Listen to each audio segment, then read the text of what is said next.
Preface. This book is pragmatical, not philosophical. A practical manual, not a treatise upon theories.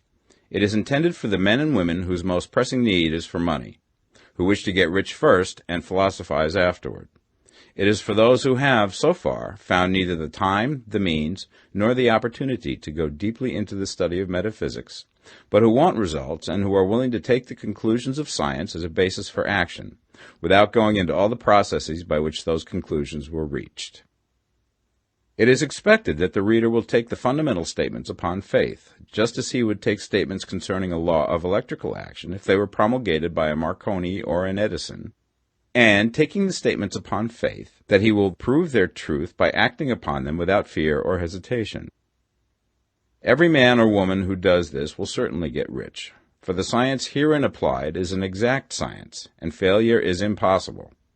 For the benefit, however, of those who wish to investigate philosophical theories and so secure a logical basis for faith, I will here cite certain authorities.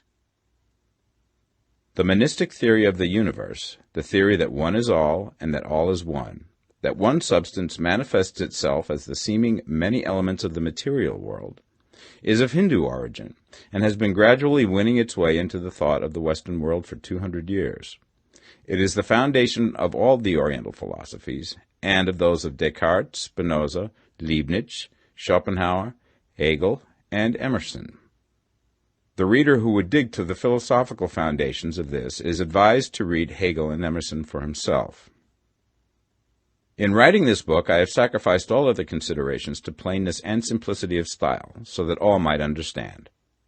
The plan of action laid down herein was deduced from the conclusions of philosophy. It has been thoroughly tested and bears the supreme test of practical experiment. It works. If you wish to know how the conclusions were arrived at, read the writings of the authors mentioned above. And if you wish to reap the fruits of their philosophies in actual practice, read this book and do exactly as it tells you to do. The author. Chapter 1. The Right to be Rich. Whatever may be said in praise of poverty, the fact remains that it is not possible to live a really complete or successful life unless one is rich. No man can rise to his greatest possible height in talent or soul development unless he has plenty of money. For to unfold the soul and to develop talent, he must have many things to use, and he cannot have these things unless he has money to buy them with. A man develops in mind, soul, and body by making use of these things, and society is so organized that man must have money in order to become the possessor of things. Therefore, the basis of all advancement for man must be the science of getting rich. The object of all life is development, and everything that lives has an inalienable right to all the development it is capable of attaining. Man's right to life means his right to have the free and unrestricted use of all things which may be necessary to his fullest mental, spiritual, and physical unfoldment, or, in other words, his right to be rich. I shall not speak of riches in a figurative way. To be really rich does not mean to be satisfied or contented with a little. No man ought to be satisfied with little if he is capable of using and enjoying more. The purpose of nature is the advancement and unfoldment of life, and every man should have all that can contribute to the power, elegance, beauty, and richness of life. To be content with less is sinful. The man who owns all he wants for the living of all the life he is capable of living is rich, and no man who has not plenty of money can have all he wants. Life has advanced so far and become so complex that even the most ordinary man or woman requires a great amount of wealth in order to live in a manner that even approaches completeness. Every person naturally wants to become all that they are capable of becoming. This desire to realize innate possibilities is inherent in human nature. We cannot help wanting to be all that we can be. Success in life is becoming what you want to be. You can become what you want to be only by making use of things, and you can have the free use of things only as you become rich enough to buy them. To understand the science of getting rich is therefore the most essential of all knowledge. There is nothing wrong in wanting to get rich. The desire for riches is really the desire for a richer, fuller, and more abundant life, and that desire is praiseworthy. The man who does not desire to live more abundantly is abnormal. And so the man who does not desire to have money enough to buy all he wants is abnormal. There are three motives for which we live. We live for the body, we live for the mind, we live for the soul. No one of these is better or holier than the other. All are alike desirable, and no one of the three, body, mind, or soul, can live fully if either of the others is cut short of full life and expression. It is not right or noble to live only for the soul and deny mind or body, and it is wrong to live for the intellect and deny body or soul. We are all acquainted with the loathsome consequences of living for the body and denying both mind and soul, and we see that real life means the complete expression of all that man can give forth through body, mind, and soul. Whatever he can say, no man can be really happy or satisfied unless his body is living fully in every function, and unless the same is true of his mind and his soul. Wherever there is unexpressed possibility, or function not performed, there is unsatisfied desire. Desire is possibility seeking expression, or function seeking performance. Man cannot live fully in body without good food, comfortable clothing, and warm shelter, and without freedom from excessive toil.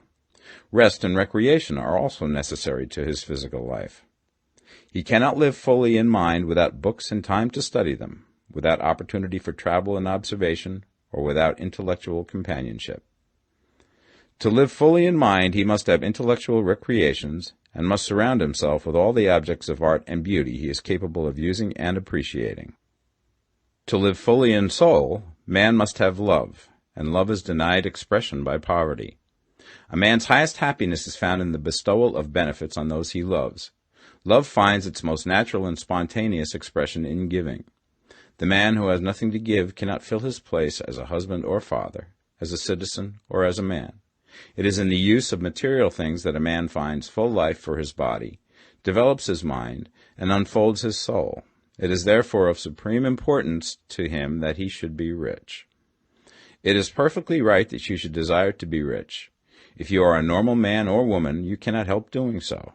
It is perfectly right that you should give your best attention to the science of getting rich, for it is the noblest and most necessary of all studies.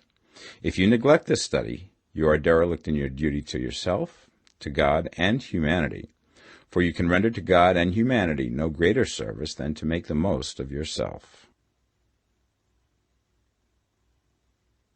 Chapter 2. There is a science of getting rich. There is a science of getting rich, and it is an exact science, like algebra or arithmetic. There are certain laws which govern the process of acquiring riches. Once these laws are learned and obeyed by any man, he will get rich with mathematical certainty. The ownership of money and property comes as a result of doing things in a certain way. Those who do things in this certain way, whether on purpose or accidentally, get rich, while those who do not do things in this certain way, no matter how hard they work or how able they are, remain poor. It is a natural law that like causes always produce like effects, and therefore any man or woman who learns to do things in this certain way will infallibly get rich. That the above statement is true is shown by the following facts. Getting rich is not a matter of environment, for if it were, all the people in certain neighborhoods would become wealthy. The people of one city would all be rich, while those of other towns would all be poor. Or the inhabitants of one state would roll in wealth, and those of an adjoining state would be in poverty.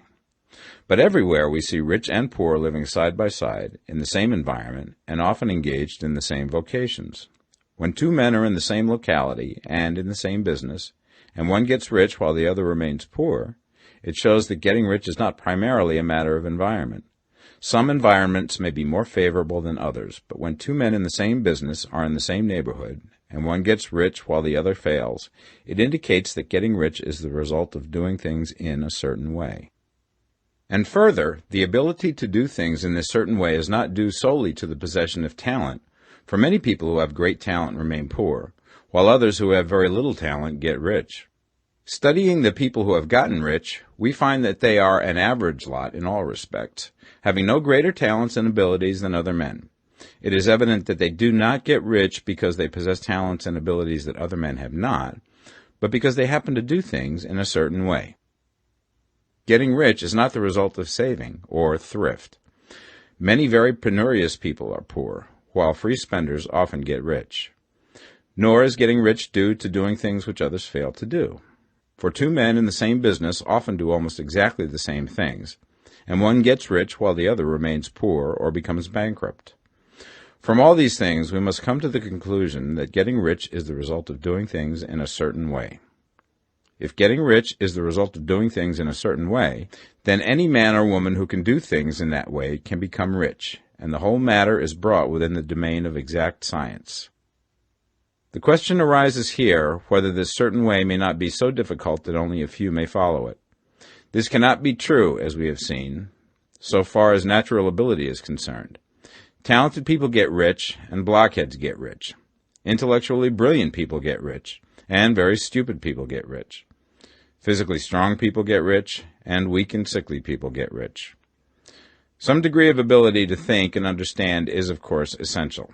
But insofar natural ability is concerned, any man or woman who has sense enough to read and understand these words can certainly get rich. Also, we have seen that it is not a matter of environment. Location counts for something. One would not go to the heart of the Sahara and expect to do successful business. Getting rich involves the necessity of dealing with men and of being where there are people to deal with. And if these people are inclined to deal in the way that you want to deal, so much the better. But that is about as far as environment goes. If anybody else in your town can get rich, so can you. And if anybody else in your state can get rich, so can you. Again, it is not a matter of choosing some particular business or profession. People get rich in every business and in every profession, while their next-door neighbors in the same vocation remain in poverty.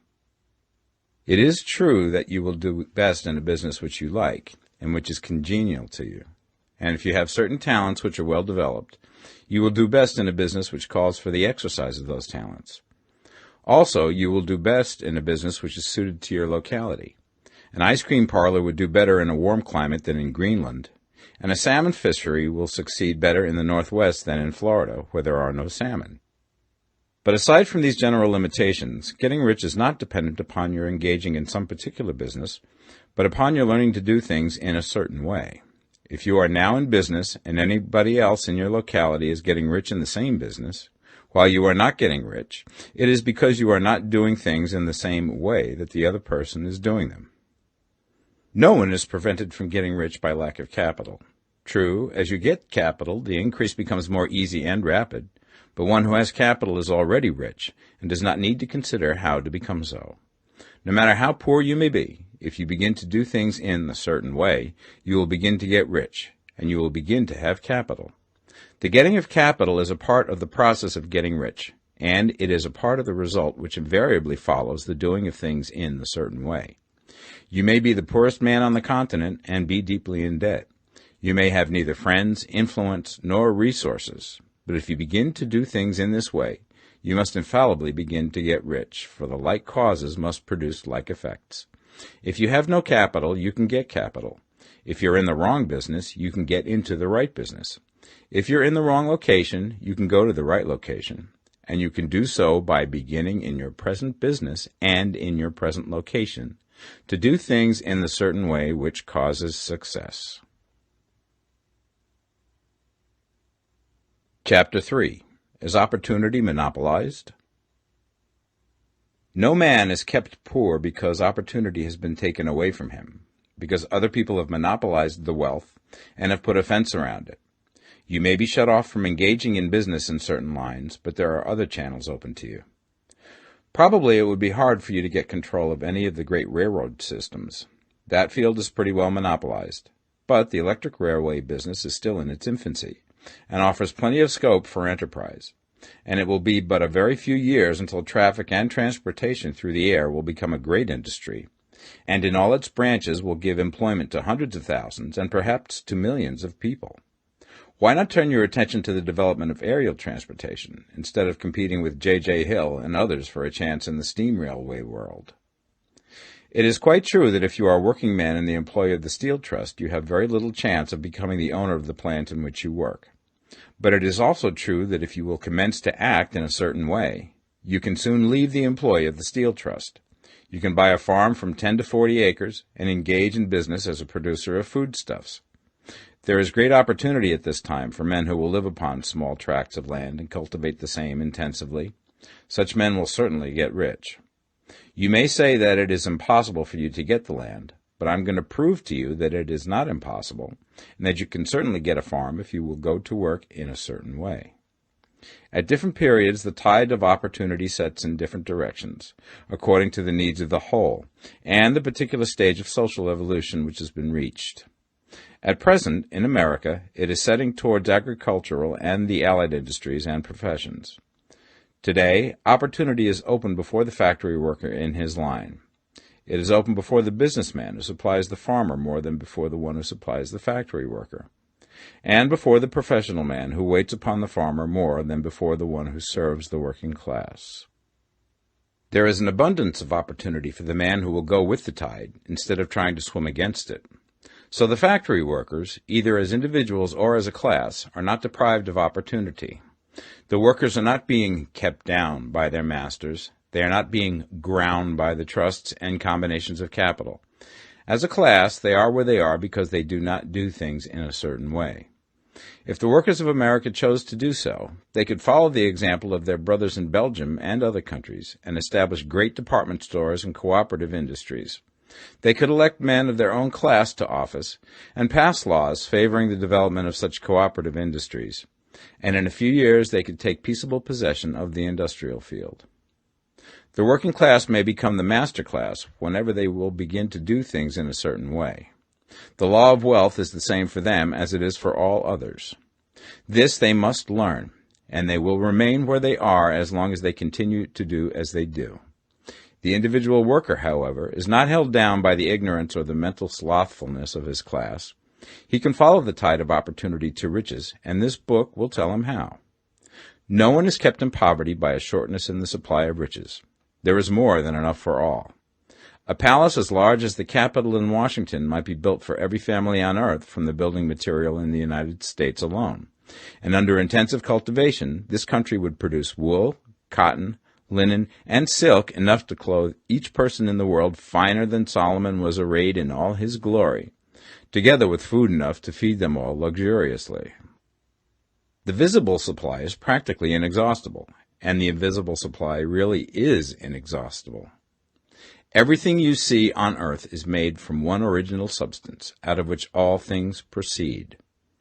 New forms are constantly being made, and older ones are dissolving, but all are shapes assumed by one thing. There is no limit to the supply of formless stuff or original substance. The universe is made out of it, but it was not all used in making the universe.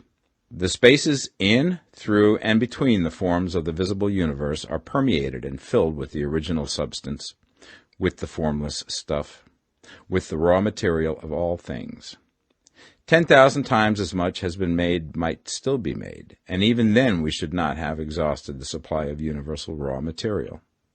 No man, therefore, is poor because nature is poor, or because there is not enough to go around.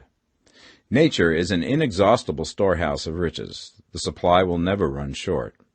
Original substance is alive with creative energy and is constantly producing more forms. When the supply of building material is exhausted, more will be produced. When the soil is exhausted so that foodstuffs and materials for clothing will no longer grow upon it, it will be renewed or more soil will be made.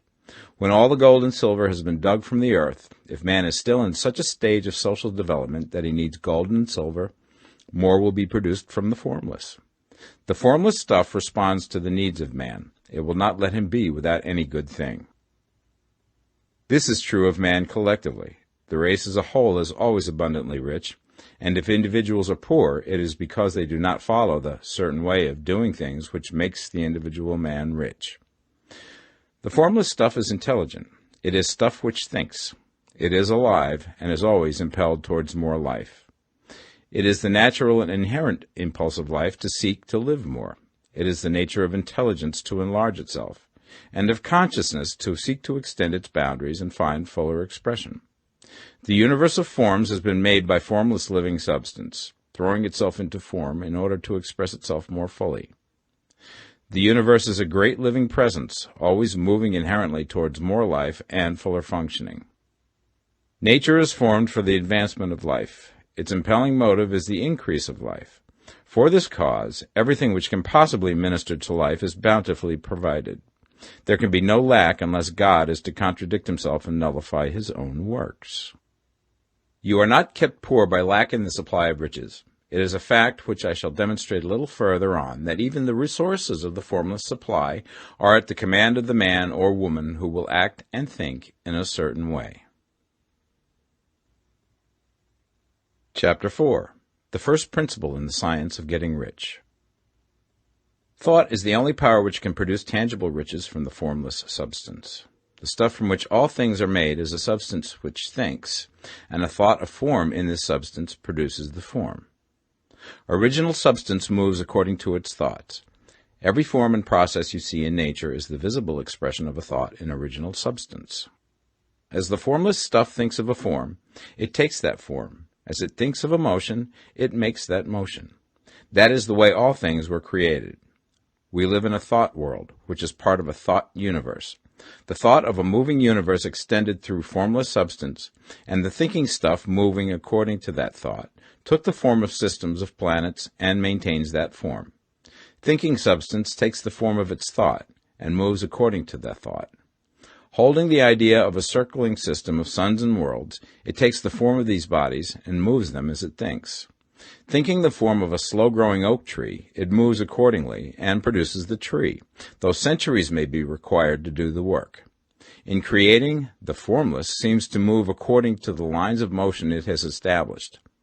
The thought of an oak tree does not cause the instant formation of a full-grown tree, but it does start in motion the forces which will produce the tree, along established lines of growth. Every thought of form held in thinking substance causes the creation of the form, but always, or at least generally, along lines of growth and action already established. The thought of a house of a certain construction, if it were impressed upon formless substance, might not cause the instant formation of the house, but it would cause the turning of creative energies already working in trade and commerce into such channels as to result in the speedy building of the house. And if there were no existing channels through which the creative energy could work, then the house would be formed directly from primal substance, without waiting for the slow processes of the organic and inorganic world. No thought of form can be impressed upon original substance without causing the creation of the form. Man is a thinking center and can originate thought. All the forms that man fashions with his hands must first exist in his thought. He cannot shape a thing until he has thought that thing. And so far, man has confined his efforts wholly to the work of his hands. He has applied manual labor to the world of forms, seeking to change or modify those already existing. He has never thought of trying to cause the creation of new forms by impressing his thoughts upon formless substance. When man has a thought form, he takes material from the forms of nature and makes an image of the form which is in his mind. He has so far made little or no effort to cooperate with formless intelligence, to work with the Father. He has not dreamed that he can do what he seeth the Father doing. Man reshapes and modifies existing forms by manual labor. He has given no attention to the question whether he may not produce things from formless substance by communicating his thoughts to it. We propose to prove that he may do so, to prove that any man or woman may do so, and to show how. As our first step, we must lay down the three fundamental propositions. First, we assert that there is one original formless stuff, or substance, from which all things are made. All the seemingly many elements are but different presentations of one element. All the many forms found in organic and inorganic nature are but different shapes made from the same stuff. And this stuff is thinking stuff. A thought held in it produces the form of the thought. Thought, in thinking substance, produces shapes. Man is a thinking center, capable of original thought. If a man can communicate his thought to original thinking substance, he can cause the creation or formation of the thing he thinks about. To summarize this, there is the thinking stuff from which all things are made, and which, in its original state, permeates, penetrates, and fills the interspaces of the universe. A thought in this substance produces the thing that is imaged by the thought. Man can form things in his thought, and, by impressing his thought upon formless substance, can cause the thing he thinks about to be created. It may be asked if I can prove these statements, and without going into details, I answer that I can do so, both by logic and experience. Reasoning back from the phenomena of form and thought, I come to one original thinking substance. And reasoning forward from that thinking substance, I come to man's power to cause the formation of the thing he thinks about. And by experiment, I find the reasoning true. And this is my strongest proof. If one man who reads this book gets rich by doing what it tells him to do, that is evidence in support of my claim. But if every man who does what it tells him to do gets rich, that is proof positive until someone goes through the process and fails. The theory is true until the process fails, and this process will not fail. For every man who does exactly what this book tells him to do will get rich.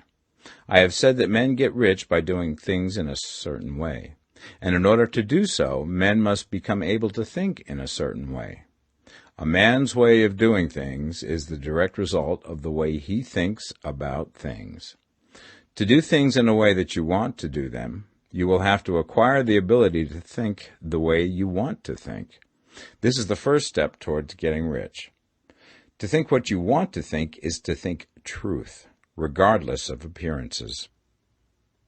Every man has the natural and inherent power to think what he wants to think, but it requires far more effort to do so than it does to think the thoughts which are suggested by appearances.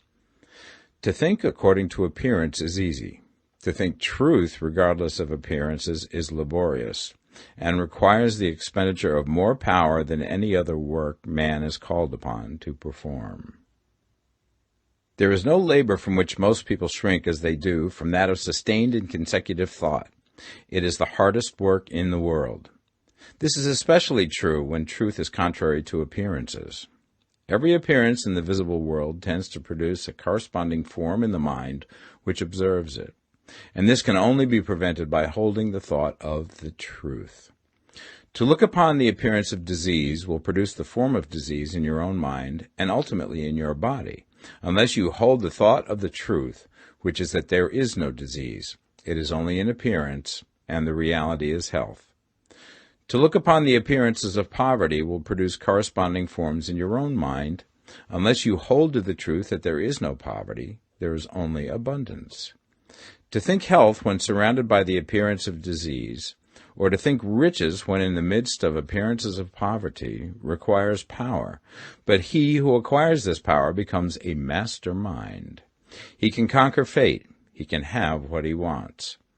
This power can only be acquired by getting hold of the basic fact which is behind all appearances, and that fact is that there is one thinking substance, from which and by which all things are made.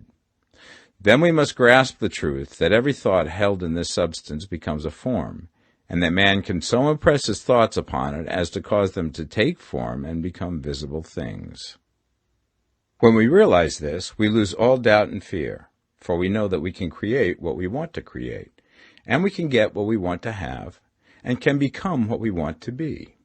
As a first step towards getting rich, you must believe the three fundamental statements given previously in this chapter, and in order to emphasize them, I repeat them here. There is a thinking stuff from which all things are made, and which, in its original state, permeates, penetrates, and fills the interspaces of the universe. A thought in this substance produces the thing that is imaged by the thought. Man can form things in his thought, and, by impressing his thought upon formless substance, can cause the thing he thinks about to be created. You must lay aside all other concepts of the universe than this monistic one, and you must dwell upon this until it is fixed in your mind and has become your habitual thought. Read these creed statements over and over again. Fix every word upon your memory, and meditate upon them until you firmly believe what they say.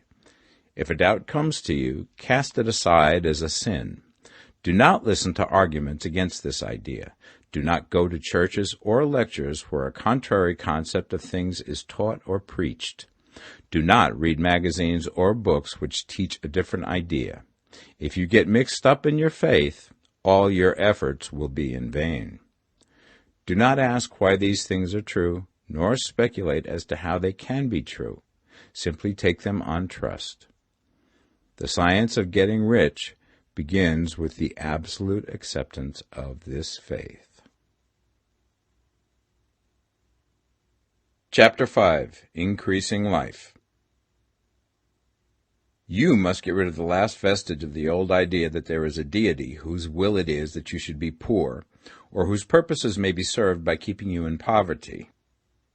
The intelligent substance which is all, and in all, which lives in all and lives in you, is a consciously living substance. Being a consciously living substance, it must have the nature and inherent desire of every living intelligence for increase of life. Every living thing must continually seek for the enlargement of its life, because life, in the mere act of living, must increase itself. A seed, dropped into the ground, springs into activity, and in the act of living produces 100 more seeds. Life, by living, multiplies itself. It is forever becoming more. It must do so if it continues to be at all. Intelligence is under the same necessity for continuous increase. Every thought we think makes it necessary for us to think another thought. Consciousness is continually expanding. Every fact we learn leads us to the learning of another fact.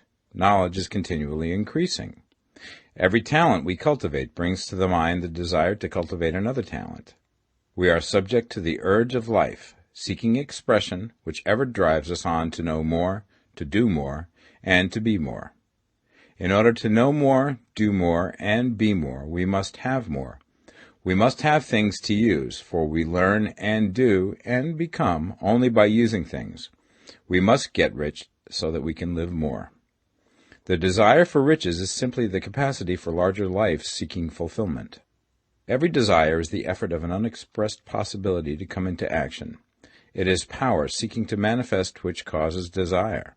That which makes you want more money is the same as that which makes the plant grow. It is life, seeking fuller expression.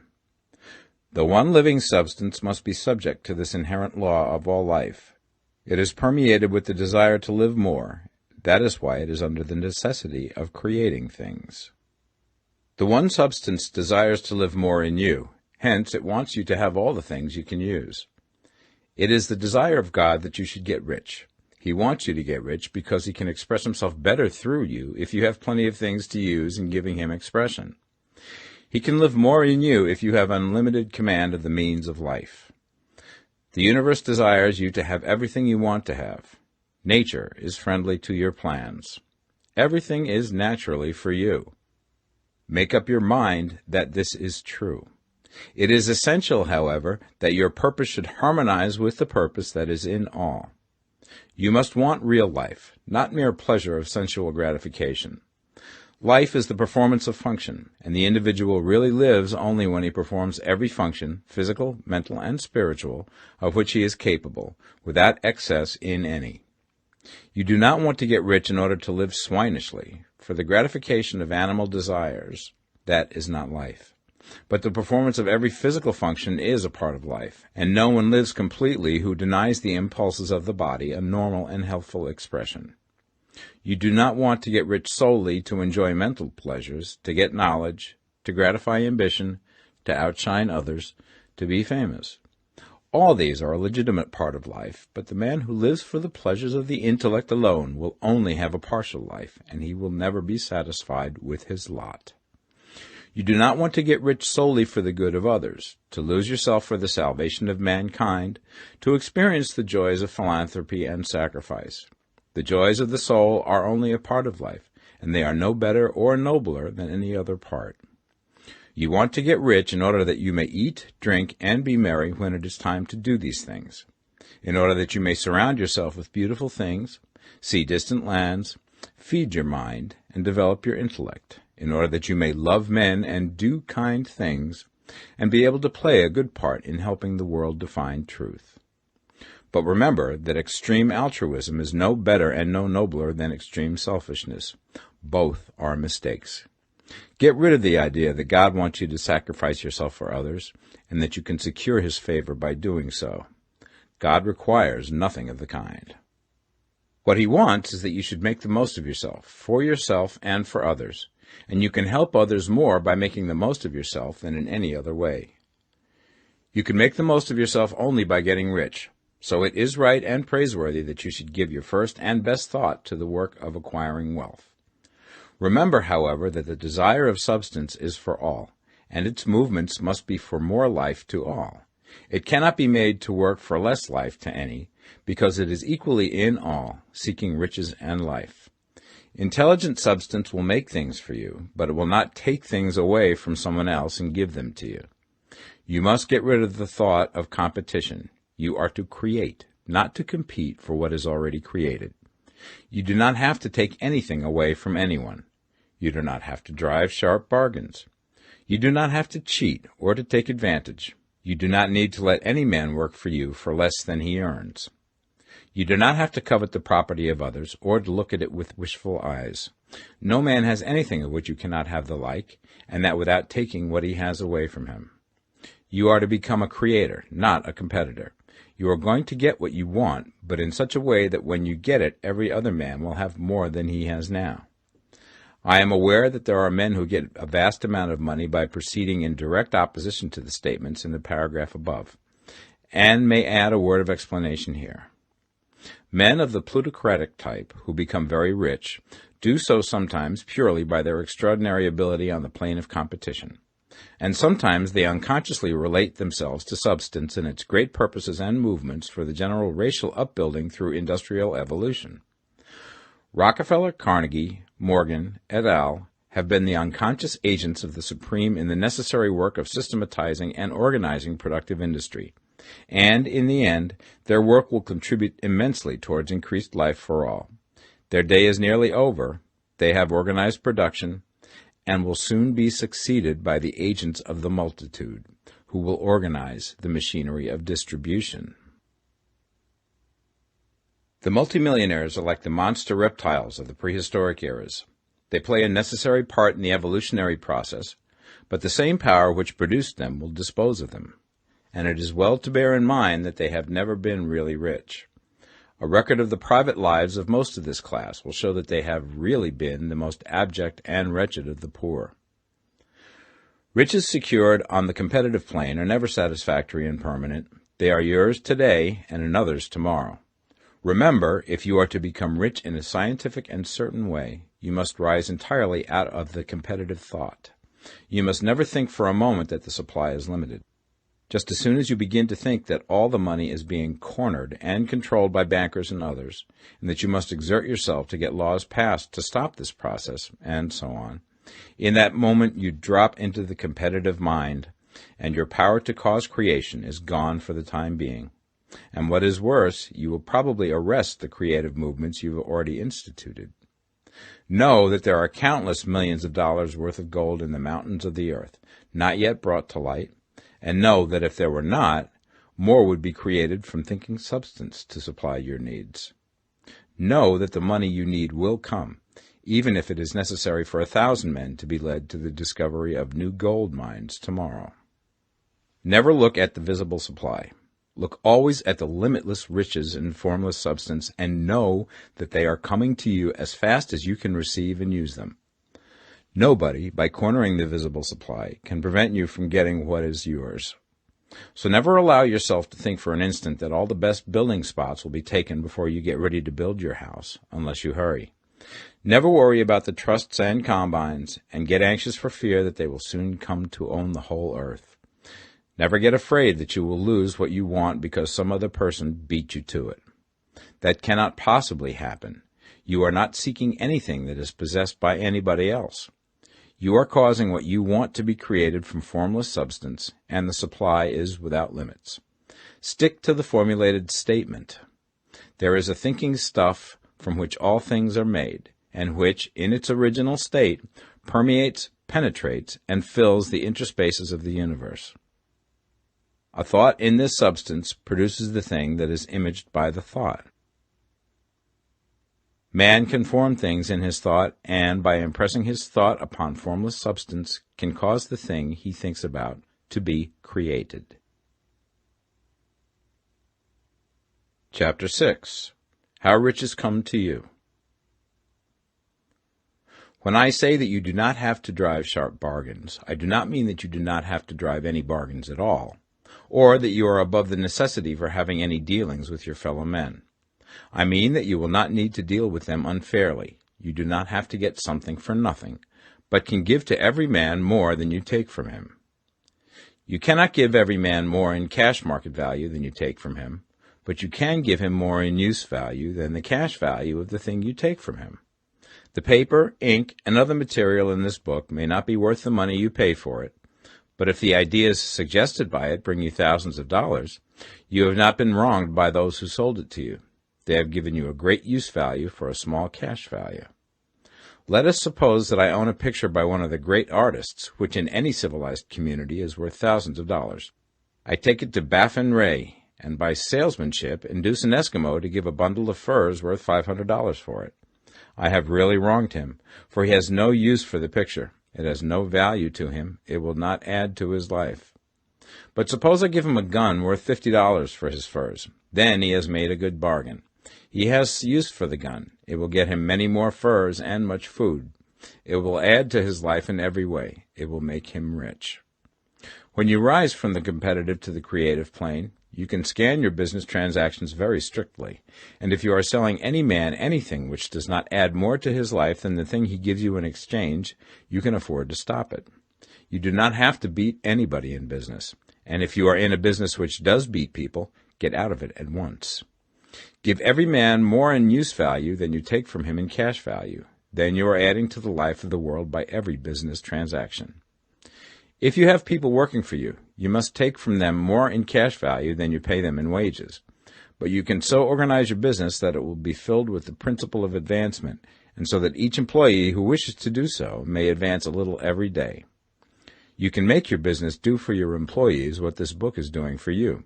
You can so conduct your business that it will be a sort of ladder, by which every employee who will take the trouble may climb to riches himself, and, given the opportunity, if he will not do so, it is not your fault. And finally, because you are to cause the creation of your riches from formless substance which permeates all your environment, it does not follow that they are to take shape from the atmosphere and come into being before your eyes. If you want a sewing machine, for instance, I do not mean to tell you that you are to impress the thought of a sewing machine on thinking substance until the machine is formed without hands, in the room where you sit or elsewhere. But if you want a sewing machine, hold the mental image of it with the most positive certainty that it is being made, or is on its way to you. After once forming the thought, have the most absolute and unquestioning faith that the sewing machine is coming. Never think of it, or speak of it, in any other way than as being sure to arrive. Claim it as already yours. It will be brought to you by the power of the Supreme Intelligence, acting upon the minds of men. If you live in Maine, it may be that a man will be brought from Texas or Japan to engage in some transaction which will result in your getting what you want. If so, the whole matter will be as much to that man's advantage as it is to yours. Do not forget for a moment that the thinking substance is through all, in all, communicating with all, and can influence all. The desire of thinking substance for a fuller life and better living has caused the creation of all the sewing machines already made, and it can cause the creation of millions more, and will, whenever men set it in motion by desire and faith, and by acting in a certain way. You can certainly have a sewing machine in your house, and it is just as certain that you can have any other thing or things which you want, and which you will use for the advancement of your own life and the lives of others. You need not hesitate about asking largely. It is your Father's pleasure to give you the kingdom, said Jesus. Original substance wants to live all that is possible in you, and wants you to have all that you can or will use for the living of the most abundant life. If you fix upon your consciousness the fact that the desire you feel for the possession of riches is one with the desire of omnipotence for more complete expression, your faith becomes invincible. Once I saw a little boy sitting at a piano, and vainly tried to bring harmony out of the keys, and I saw that he was grieved and provoked by his inability to play real music. I asked him the cause of his vexation, and he answered, "I can feel the music in me, but I can't make my hands go right." The music in him was the urge of original substance, containing all the possibilities of all life. All that there is of music was seeking expression through the child. God, the one substance, is trying to live and do and enjoy things through humanity. He is saying, I want hands to build wonderful structures, to play divine harmonies, to paint glorious pictures. I want feet to run my errands, eyes to see my beauties, tongues to tell mighty truths and to sing marvelous songs, and so on. All that there is of possibility is seeking expression through men. God wants those who can play music to have pianos and every other instrument, and to have the means to cultivate their talents to the fullest extent. He wants those who can appreciate beauty to be able to surround themselves with beautiful things. He wants those who can discern truth to have every opportunity to travel and observe. He wants those who can appreciate dress to be beautifully clothed, and those who can appreciate good food to be luxuriously fed. He wants all these things because it is himself that enjoys and appreciates them. It is God who wants to play and sing and enjoy beauty and proclaim truth and wear fine clothes and eat good food. It is God that worketh in you to will and to do, said Paul. The desire you feel for riches is the infinite, seeking to express himself in you as he sought to find expression in the little boy at the piano. So you need not hesitate to ask largely. Your part is to focalize and express the desire to God. This is a difficult point with most people. They retain some of the old idea that poverty and self-sacrifice are pleasing to God. They look upon poverty as a part of the plan, a necessity of nature. They have the idea that God has finished his work and made all that he can make, and that the majority of men must stay poor because there is not enough to go around. They hold to so much of this erroneous thought that they feel ashamed to ask for wealth. They try not to want more than a very modest competence, just enough to make them fairly comfortable. I recall now the case of one student who was told that he must get in mind a clear picture of the things he desired, so that the creative thought of them might be impressed upon formless substance. He was a very poor man, living in a rented house, and having only what he earned from day to day, and he could not grasp the fact that all wealth was his. So, after thinking the matter over, he decided that he might reasonably ask for a new rug for the floor of his best room, and an anthracite coal stove to heat the house during the cold weather. Following the instructions given in this book, he obtained these things in a few months, and then it dawned upon him that he had not asked enough. He went through the house in which he lived, and planned all the improvements he would like to make in it. He mentally added a bay window here and a room there, until it was complete in his mind as an ideal home, and then he planned its furnishings. Holding the whole picture in his mind, he began living in the certain way, and moving towards what he wanted. And he now owns the house, and is rebuilding it after the form of his mental image. And now, with still larger faith, he is going to get greater things. It has been unto him according to his faith, and it is so with you and with all of us. Chapter 7. Gratitude. The illustrations given in the last chapter will have conveyed the fact that the first step towards getting rich is to convey the idea of your wants to the formless substance. This is true, and you will see that in order to do so, it becomes necessary to relate yourself to the formless intelligence in a harmonious way. To secure this harmonious relation is a matter of such primary and vital importance that I shall give some space to its discussion here, and give you instructions which, if you will follow them, will be certain to bring you into perfect unity of mind with God. The whole process of mental adjustment and atonement can be summed up in one word: gratitude. First, you believe that there is one intelligent substance from which all things proceed. Second, you believe that this substance gives you everything you desire. And third, you relate yourself to it by a feeling of deep and profound gratitude. Many people who order their lives rightly in all other ways are kept in poverty by their lack of gratitude. Having received one gift from God, they cut the wires which connect them with Him by failing to make acknowledgment. It is easy to understand that the nearer we live to the source of wealth, the more wealth we shall receive. And it is easy also to understand that the soul that is always grateful lives in closer touch with God than the one which never looks to Him in thankful acknowledgment.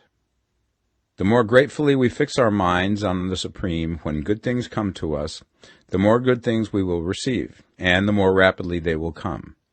And the reason simply is that the mental attitude of gratitude draws the mind into closer touch with the source from which the blessings come.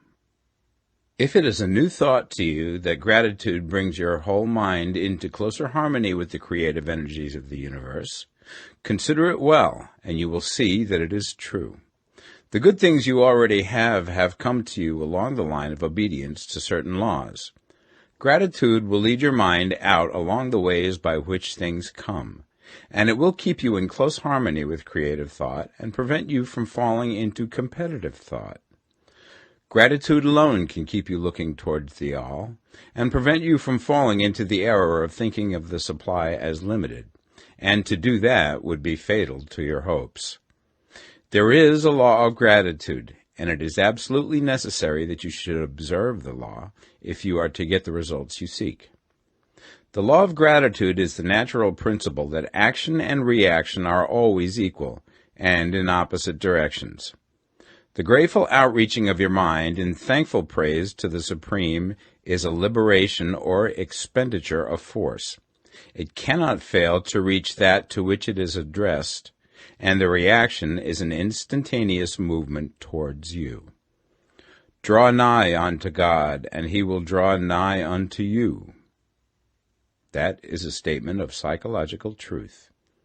And if your gratitude is strong and constant, the reaction in formless substance will be strong and continuous. The movement of the things you want will always be towards you. Notice the grateful attitude that Jesus took. How he always seemed to be saying, I thank thee, Father, that thou hearest me. You cannot exercise much power without gratitude, for it is gratitude that keeps you connected with power. But the value of gratitude does not consist solely in getting you more blessings in the future. Without gratitude, you cannot long keep from dissatisfied thought regarding things as they are. The moment you permit your mind to dwell with dissatisfaction upon things as they are, you begin to lose ground. You fix attention upon the common, the ordinary, the poor, and the squalid and mean, and your mind takes the form of these things. Then you will transmit these forms or mental images to the formless, and the common, the poor, the squalid, and mean will come to you. To permit your mind to dwell upon the inferior is to become inferior, and to surround yourself with inferior things. On the other hand, to fix your attention on the best is to surround yourself with the best, and to become the best. The creative power within us makes us into the image of that to which we give our attention. We are thinking substance, and thinking substance always takes the form of that which it thinks about. The grateful mind is constantly fixed upon the best. Therefore it tends to become the best. It takes the form or character of the best and will receive the best. Also, faith is born of gratitude. The grateful mind continually expects good things, and expectation becomes faith. The reaction of gratitude upon one's own mind produces faith, and every outgoing wave of grateful thanksgiving increases faith. He who has no feeling of gratitude cannot long retain a living faith. And without a living faith, you cannot get rich by the creative method, as we shall see in the following chapters. It is necessary, then, to cultivate the habit of being grateful for every good thing that comes to you, and to give thanks continuously. And because all things have contributed to your advancement, you should include all things in your gratitude. Do not waste time thinking or talking about the shortcomings or wrong actions of plutocrats or trust magnates. Their organization of the world has made your opportunity. All you get really comes to you because of them. Do not rage against corrupt politicians.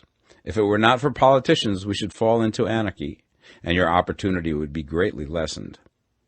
God has worked a long time and very patiently to bring us up to where we are in industry and government, and he is going right on with his work. There is not the least doubt that he will do away with plutocrats, trust magnates, captains of industry, and politicians as soon as they can be spared. But in the meantime, behold, they are all very good. Remember that they are all helping to arrange the lines of transmission along which your riches will come to you, and be grateful to them all. This will bring you into harmonious relations with the good in everything, and the good in everything will move toward you. Chapter 8. Thinking in the Certain Way. You must form a clear and definite mental picture of what you want. You cannot transmit an idea unless you have it yourself. You must have it before you can give it, and many people fail to impress thinking substance because they have themselves only a vague and misty concept of the things they want to do, to have, or to become. It is not enough that you should have a general desire for wealth to do good with. Everybody has that desire. It is not enough that you should have a wish to travel, see things, live more, etc. Everybody has those desires also.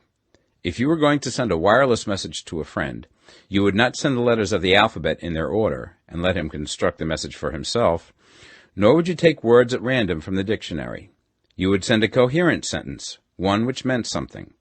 When you try to impress your wants upon substance, remember that it must be done by a coherent statement. You must know what you want and be definite. You can never get rich or start the creative power into action by sending out unformed longings and vague desires. Go over your desires just as the man I have described went over his house. See just what you want and get a clear mental picture of it as you wish it to look when you get it. That clear mental picture you must have continually in mind, as the sailor has in mind the port towards which he is sailing the ship. You must keep your face towards it all the time. You must no more lose sight of it than the steersman loses sight of the compass. It is not necessary to take exercises in concentration, nor to set apart special times for prayer and affirmation, nor to go into the silence, nor to do occult stunts of any kind. There things are well enough, but all you need is to know what you want, and to want it badly enough so that it will stay in your thoughts. Spend as much of your leisure time as you can in contemplating your picture, but no one needs to take exercises to concentrate his mind on a thing which he really wants. It is the things you do not really care about which require effort to fix your attention upon them. And unless you really want to get rich, so that the desire is strong enough to hold your thoughts directly to the purpose, as the magnetic pole holds the needle of the compass, it will hardly be worthwhile for you to try to carry out the instructions given in this book.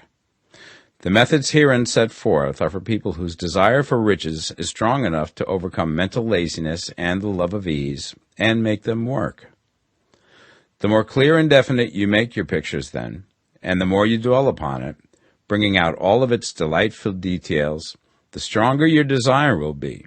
And the stronger your desire, the easier it will be to hold your mind fixed upon the picture of what you want. Something more is necessary, however, than merely to see the picture clearly. If that is all you do, you are only a dreamer, and will have little or no power for accomplishment. Behind your clear vision must be the purpose to realize it, to bring it out in tangible expression. And behind this purpose must be an invincible and unwavering faith that the thing is already yours, that it is at hand, and you have only to take possession of it.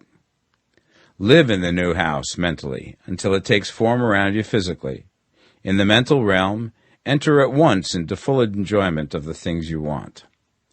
Whatsoever things ye ask for when ye pray, believe that ye receive them, and ye shall have them, said Jesus. See the things you want as if they were actually around you all the time. See yourself as owning and using them. Make use of them in imagination, just as you will use them when they are your tangible possessions. Dwell upon your mental picture until it is clear and distinct, and then take the mental attitude of ownership towards everything in that picture. Take possession of it in mind, in the full faith that it is actually yours. Hold to this mental ownership. Do not waver for an instant in the faith that it is real. And remember what was said in the preceding chapter about gratitude. Be as thankful for it all the time as you expect to be when it has taken form. The man who can sincerely thank God for the things which as yet he owns only in imagination has real faith. He will get rich. He will cause the creation of whatsoever he wants. You do not need to pray repeatedly for things you want. It is not necessary to tell God about it every day. Use not vain repetitions as the heathens do, said Jesus to his pupils. For your Father knoweth that ye have need of these things before ye ask him. Your part is to intelligently formulate your desires for the things which make for a larger life, and to get these desires arranged into a coherent whole, and then to impress this whole desire upon the formless substance, which has the power and the will to bring you what you want. You do not make this impression by repeating strings of words. You make it by holding the vision with unshakable purpose to attain it, and with steadfast faith that you do attain it. The answer to your prayer is not according to your faith while you are talking, but according to your faith while you are working. You cannot impress the mind of God by having a special Sabbath day set apart to tell him what you want, and then forgetting him during the rest of the week.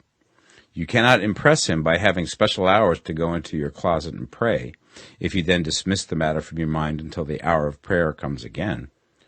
Oral prayer is well enough, and has its effect, especially upon yourself, in clarifying your vision and strengthening your faith.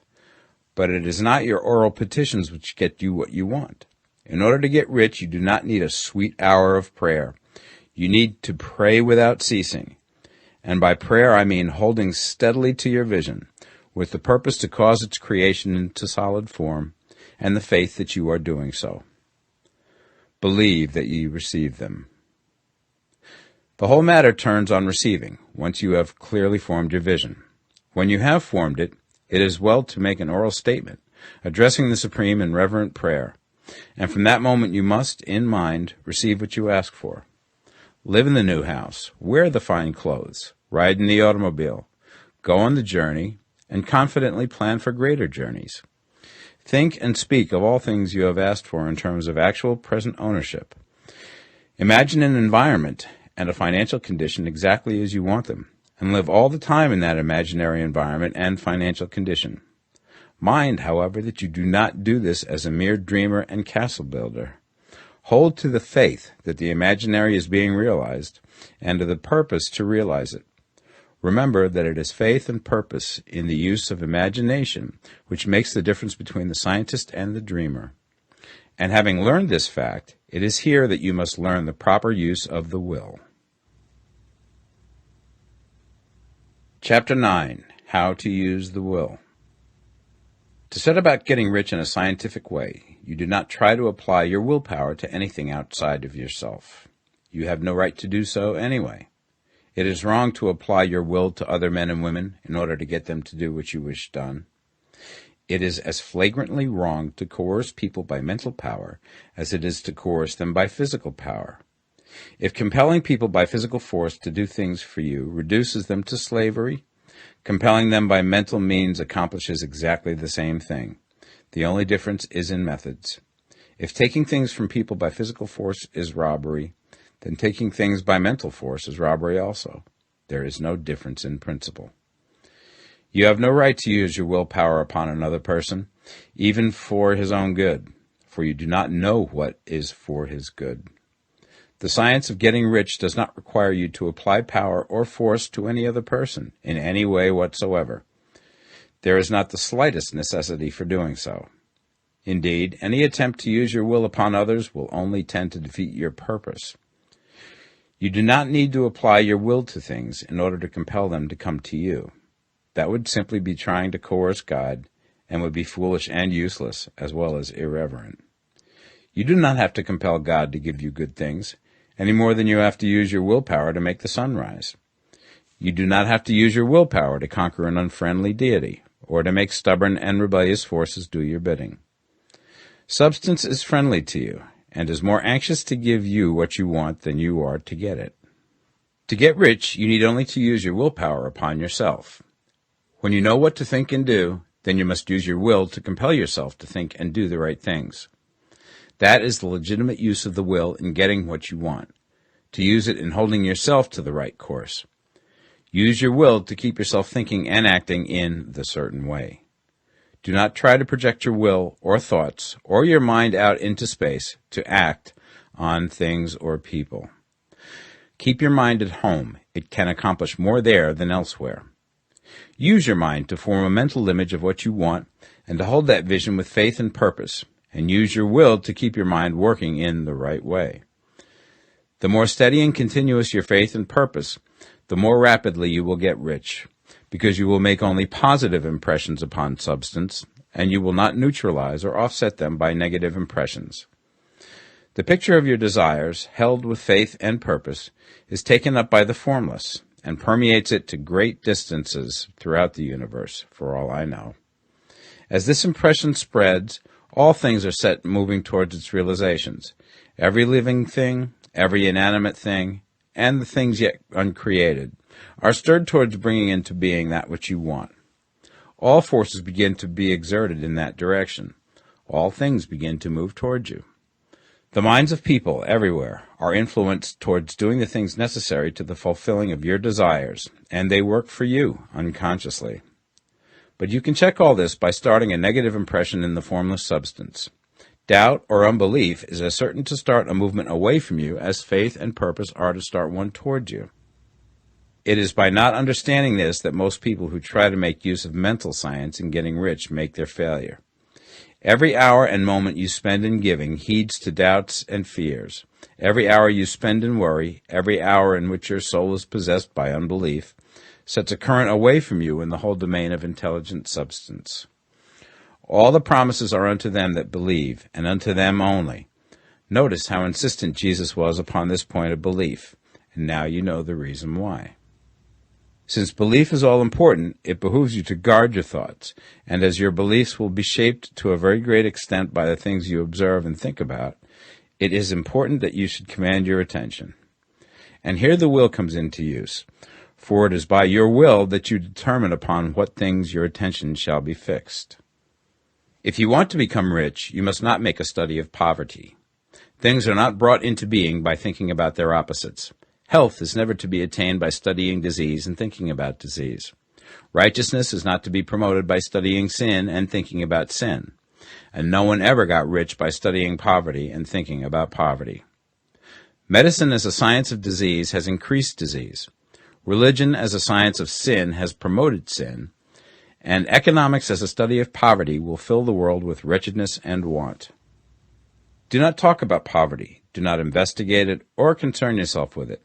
Never mind what its causes are, you have nothing to do with them. What concerns you is the cure. Do not spend your time in charitable work or charity movements. All charity only tends to perpetuate the wretchedness it aims to eradicate. I do not say that you should be hard-hearted or unkind and refuse to hear the cry of need, but you must not try to eradicate poverty in any of the conventional ways. Put poverty behind you, and put all that pertains to it behind you, and make good. Get rich. That is the best way you can help the poor. And you cannot hold the mental image which is to make you rich if you fill your mind with pictures of poverty.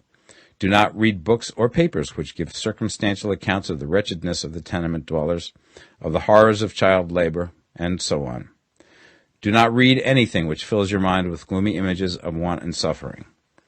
You cannot help the poor in the least by knowing about these things, and the widespread knowledge of them does not tend at all to do away with poverty.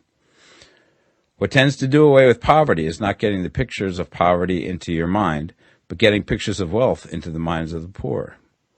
You are not deserting the poor in their misery when you refuse to allow your mind to be filled with pictures of that misery. Poverty can be done away with, not by increasing the number of well-to-do people who think about poverty, but by increasing the number of poor people who purpose with faith to get rich.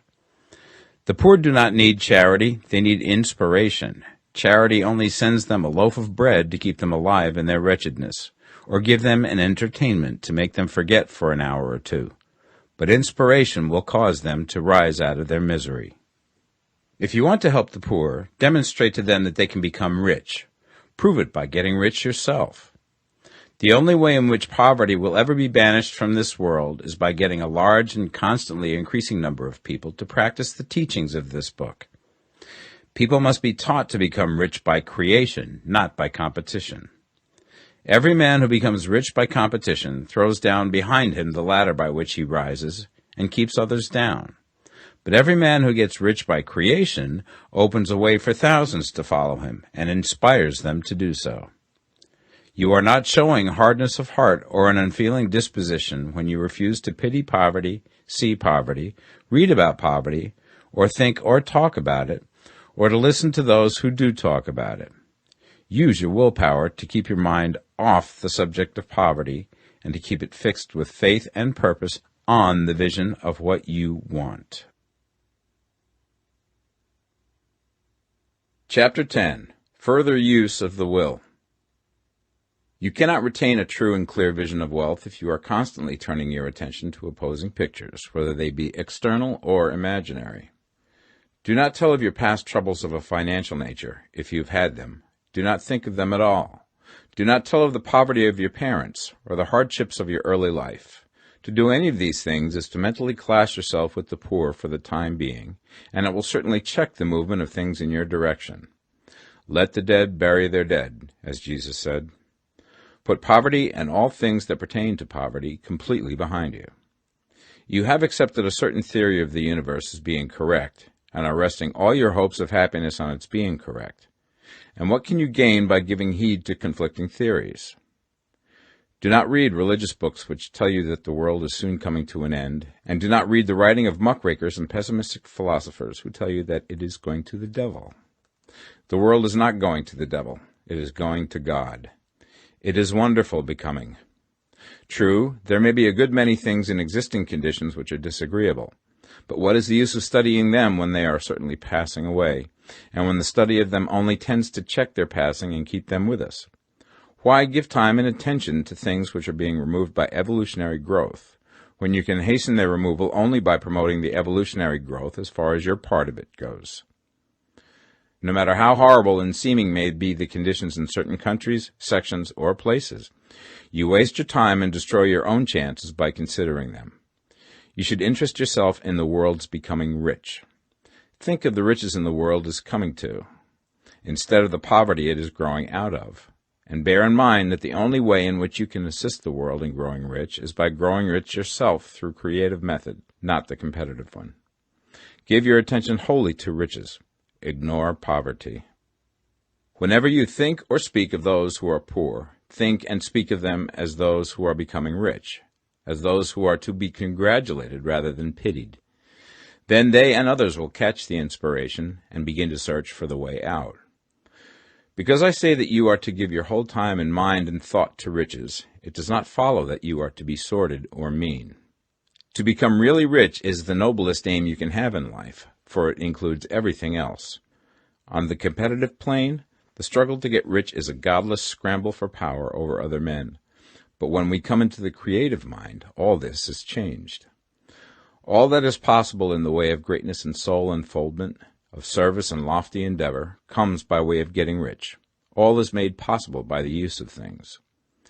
If you lack for physical health, you will find that the attainment of it is conditional on you getting rich.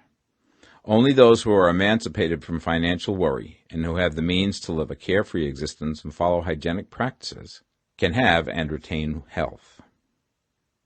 Moral and spiritual greatness is possible only to those who are above the competitive battle for existence, and only those who are becoming rich on the plane of creative thought are free from the degrading influences of competition.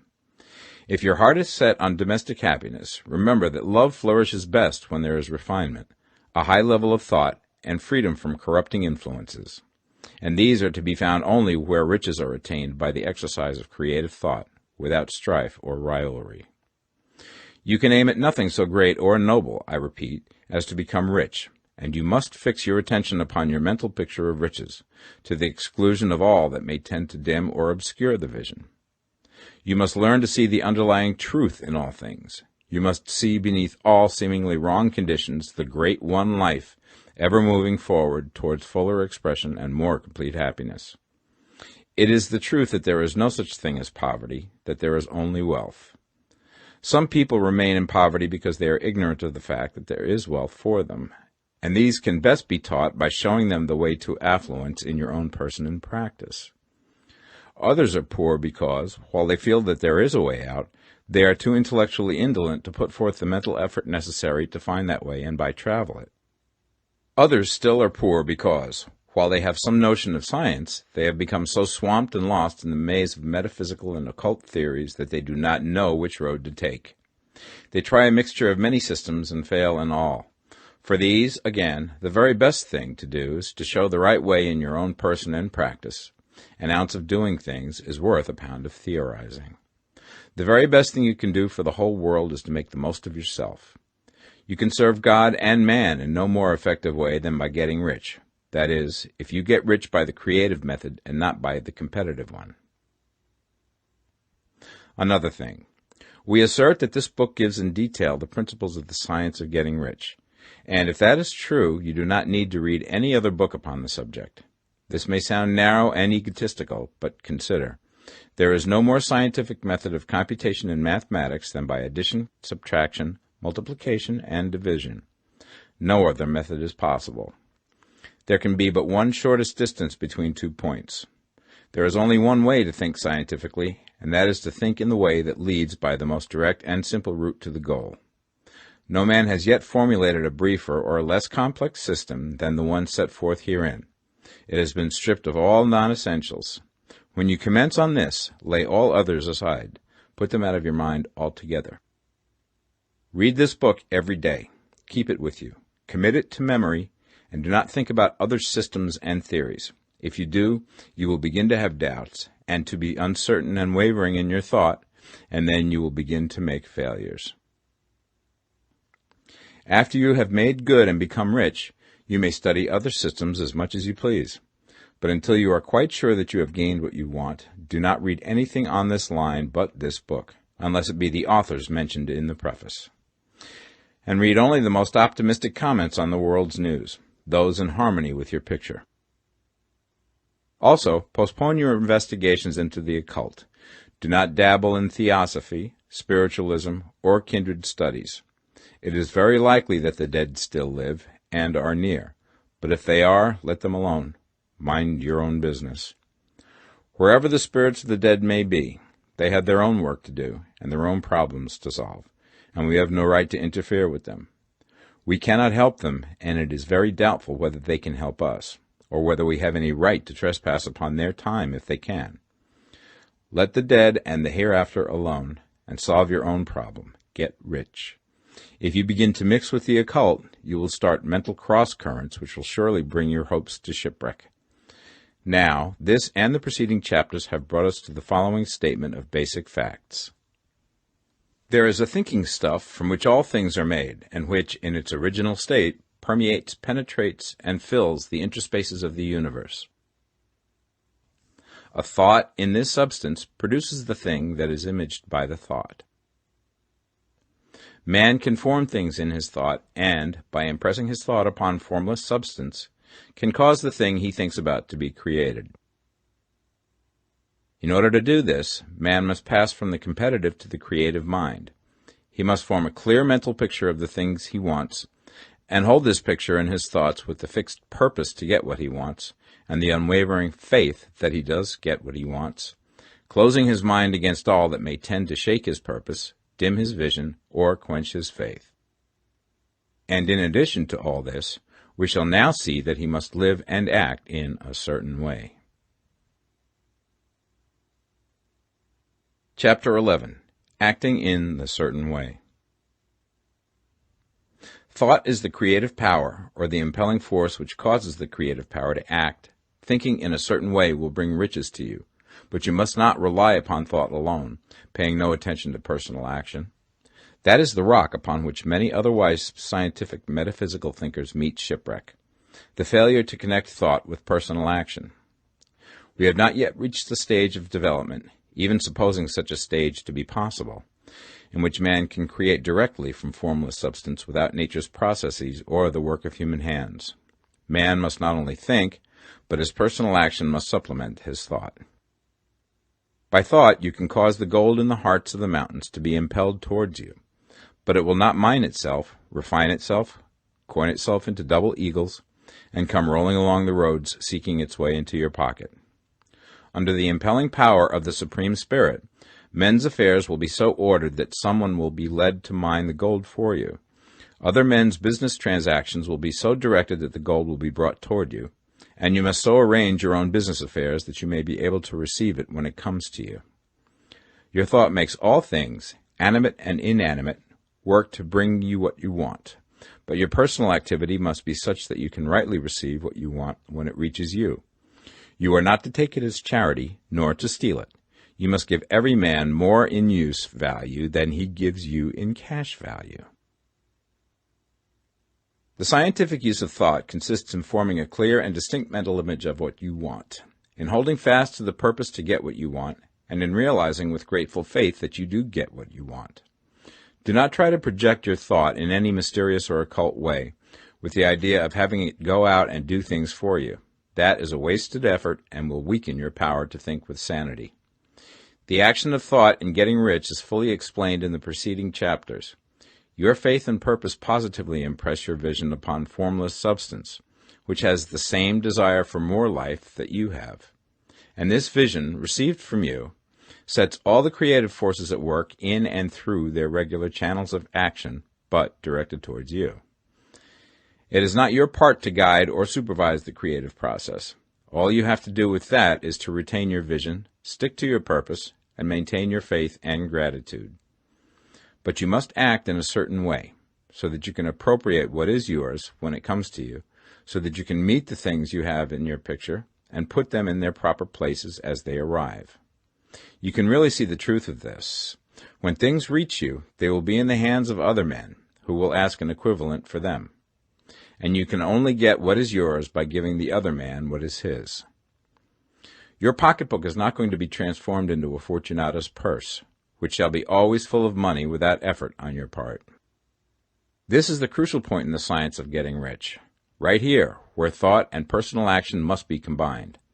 There are very many people who, consciously or unconsciously, set the creative forces in action by the strength and persistence of their desires, but who remain poor because they do not provide for the reception of the thing they want when it comes. By thought, the thing you want is brought to you. By action, you receive it. Whatever your action is to be, it is evident that you must act now. You cannot act in the past, and it is essential to the clearness of your mental vision that you dismiss the past from your mind.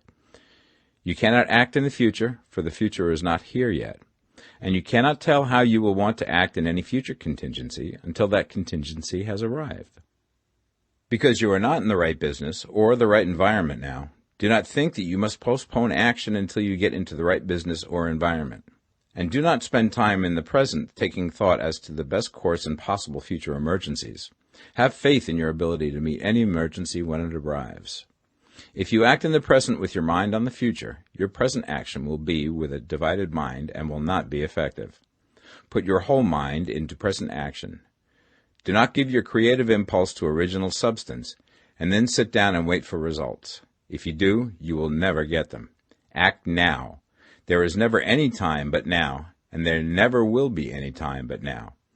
If you are ever to begin to make ready for the reception of what you want, you must begin now. And your action, whatever it is, must most likely be in your present business or employment, and must be upon the persons and things in your present environment. You cannot act where you are not, you cannot act where you have been, and you cannot act where you are going to be. You can act only where you are. Do not bother as to whether yesterday's work was well done or ill done. Do today's work well. Do not try to do tomorrow's work now. There will be plenty of time to do that when you get to it. Do not try, by occult or mystical means, to act on people or things that are out of your reach. Do not wait for a change of environment. Before you act, get a change of environment by action. You can so act upon the environment in which you are now as to cause yourself to be transferred to a better environment.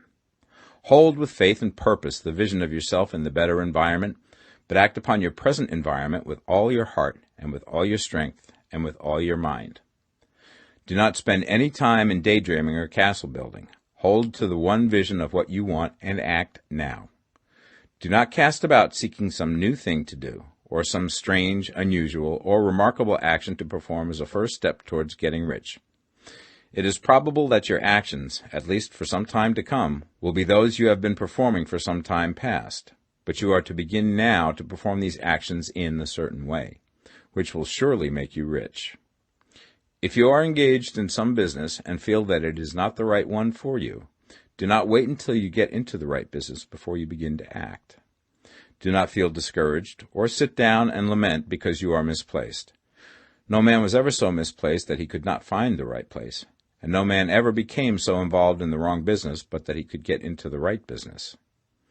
Hold the vision of yourself in the right business, with the purpose to get into it, and the faith that you will get into it, and are getting into it, but act in your present business. Use your present business as the means of getting a better one, and use your present environment as the means of getting into a better one. Your vision of the right business, if held with faith and purpose, will cause the Supreme to move the right business towards you, and your action, if performed in a certain way, will cause you to move towards the business. If you are an employee or wage earner and feel that you must change places in order to get what you want, do not project your thought into space and rely upon it to get you another job. It will probably fail to do so. Hold the vision of yourself in the job you want, while you act with faith and purpose on the job you have, and you will certainly get the job you want. Your vision and faith will set the creative force in motion to bring it toward you, and your action will cause the forces in your own environment to move you toward the place you want. In closing this chapter, we will add another statement to our syllabus.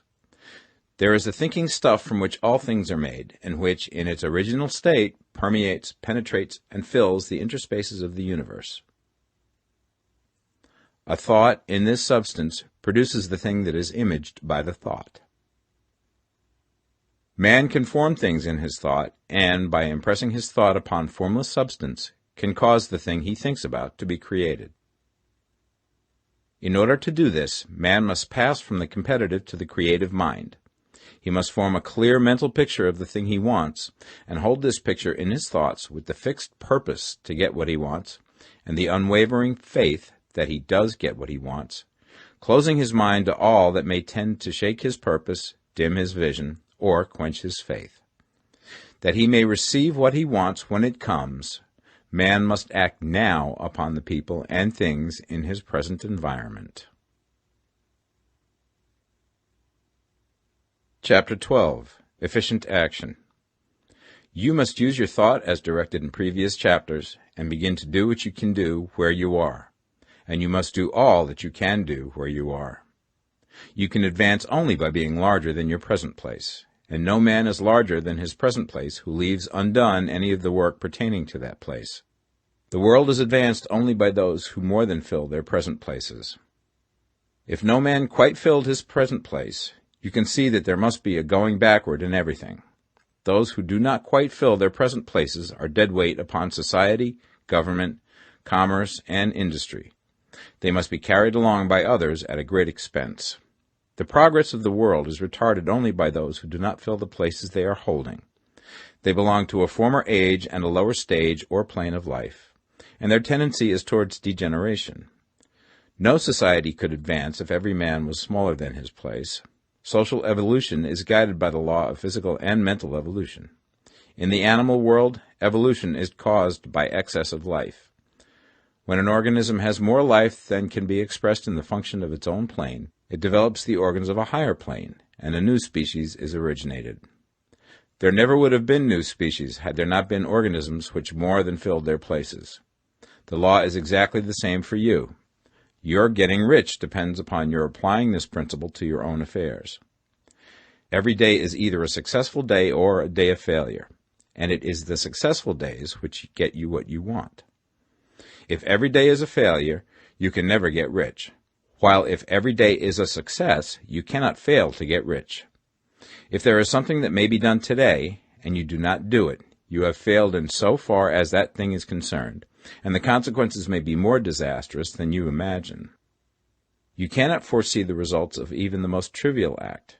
You do not know the workings of all the forces that have been set moving in your behalf. Much may be depending on your doing some simple act. It may be the very thing which is to open the door of opportunity to very great possibilities. You can never know all the combinations which supreme intelligence is making for you in the world of things and of human affairs. Your neglect or failure to do some small thing may cause a long delay in getting what you want. Do, every day, all that can be done that day. There is, however, a limitation or qualification of the above that you must take into account. You are not to overwork, not to rush blindly into your business in the effort to do the greatest possible number of things in the shortest possible time. You are not to try to do tomorrow's work today, nor to do a week's work in a day. It is really not the number of things you do, but the efficiency of each separate action that counts. Every act is, in itself, either a success or a failure. Every act is, in itself, either effective or inefficient. Every inefficient act is a failure, and if you spend your life in doing inefficient acts, your whole life will be a failure. The more things you do, the worse for you if all your acts are inefficient ones. On the other hand, every efficient act is a success in itself, and if every act of your life is an efficient one, your whole life must be a success. The cause of failure is doing too many things in an inefficient manner, and not doing enough things in an efficient manner. You will see that it is a self-evident proposition that if you do not do any inefficient acts, and if you do a sufficient number of efficient acts, you will become rich. If, now, it is possible for you to make each act an efficient one, you see again that the getting of riches is reduced to an exact science, like mathematics. The matter turns, then, on the questions whether you can make each separate act a success in itself, and this you certainly can do. You can make each act a success because all power is working with you, and all power cannot fail. Power is at your service, and to make each act efficient, you have only to put power into it. Every action is either strong or weak, and when everyone is strong, you are acting in a certain way, which will make you rich. Every act can be made strong and efficient by holding your vision while you are doing it, and putting the whole power of your faith and purpose into it. It is at this point that the people fail who separate mental power from personal action. They use the power of the mind in one place and at one time, and they act in another place at another time. So their acts are not successful in themselves. Too many of them are inefficient. But if all power goes into every act, no matter how commonplace, every act will be a success in itself. And as in the nature of things, every success opens the way to other successes, your progress towards what you want and the progress of what you want toward you will become increasingly rapid. Remember that successful action is cumulative in its results, since the desire for more life is inherent in all things. When a man begins to move towards larger life, more things attach themselves to him, and the influence of his desire is multiplied. Do, every day, all that you can do that day, and do each act in an efficient manner. In saying that you must hold your vision while you are doing each act, however trivial or commonplace, I do not mean to say that it is necessary at all times to see the vision distinctly to its smallest details. It should be the work of your leisure hours to use your imagination on the details of your vision, and to contemplate them until they are firmly fixed upon memory. If you wish speedy results, spend practically all your spare time in this practice. By continuous contemplation you will get the picture of what you want, even to the smallest details, so firmly fixed upon your mind and so completely transferred to the mind of formless substance, that in your working hours you need only to mentally refer to the picture to stimulate your faith and purpose, and cause your best effort to be put forth. Contemplate your picture in your leisure hours until your consciousness is so full of it that you can grasp it instantly.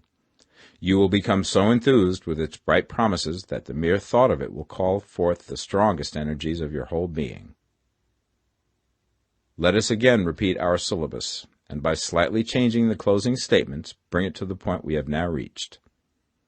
There is a thinking stuff from which all things are made, and which, in its original state, permeates, penetrates, and fills the interspaces of the universe. A thought in this substance produces the thing that is imaged by the thought. Man can form things in his thought, and, by impressing his thought upon formless substance, can cause the thing he thinks about to be created. In order to do this, man must pass from competitive to the creative mind. He must form a clear mental picture of the thing he wants, and do, with faith and purpose, all that can be done each day, doing each separate thing in an efficient manner. Chapter 13. Getting into the right business. Success in any particular business depends for one thing upon your possessing in a well-developed state the faculties required in that business. Without good musical faculty, no one can succeed as a teacher of music. Without well-developed mechanical faculties, no one can achieve great success in any of the mechanical trades. Without tact and the commercial faculties, no one can succeed in the mercantile pursuits. But to possess in a well-developed state the faculties required in your particular vocation does not ensure getting rich. There are musicians who have remarkable talent and who yet remain poor. There are blacksmiths, carpenters, and so on who have excellent mechanical ability, but who do not get rich. And there are merchants with good faculties for dealing with men who nevertheless fail. The different faculties are tools. It is essential to have good tools, but it is also essential that the tools should be used in the right way. One man can take a sharp saw, a square, a good plane, and so on, and build a handsome article of furniture. Another man can take the same tools and set to work to duplicate the article, but his production will be a botch. He does not know how to use good tools in a successful way. The various faculties of your mind are the tools with which you must do the work which is to make you rich. It will be easier for you to succeed if you get into a business for which you are well equipped with mental tools. Generally speaking, you will do best in that business which will use your strongest faculties, the one for which you are naturally best fitted. But there are limitations to this statement also. No man should regard his vocation as being irrevocably fixed by the tendencies with which he was born. You can get rich in any business, for if you have not the right talent you can develop that talent. It merely means that you will have to make your tools as you go along, instead of confining yourself to the use of those with which you were born. It will be easier for you to succeed in a vocation for which you already have the talent in a well-developed state, but you can succeed in any vocation, for you can develop any rudimentary talent, and there is no talent of which you have not at least the rudiment. You will get rich most easily in point of effort if you do that for which you are best fitted, but you will get rich most satisfactorily if you do that which you want to do. Doing what you want to do is life, and there is no real satisfaction in living if we are compelled to be forever doing something which we do not like to do, and can never do what we want to do. And it is certain that you can do what you want to do. The desire to do it is proof that you have within you the power which can do it. Desire is a manifestation of power. The desire to play music is the power which can play music seeking expression and development.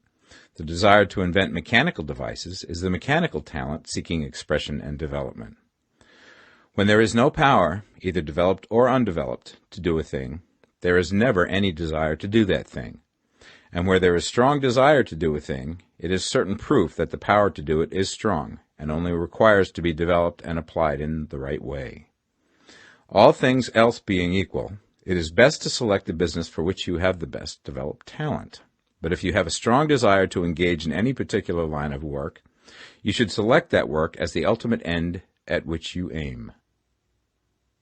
You can do what you want to do, and it is your right and privilege to follow the business or avocation which will be most congenial and pleasant. You are not obliged to do what you do not like to do, and should not do it except as a means to bring you to the doing of the thing you want to do. If there are past mistakes whose consequences have placed you in an undesirable business or environment, you may be obliged for some time to do what you do not like to do. If you feel that you are not in the right vocation, do not act too hastily in trying to get into another one. The best way, generally, to change business or environment is by growth.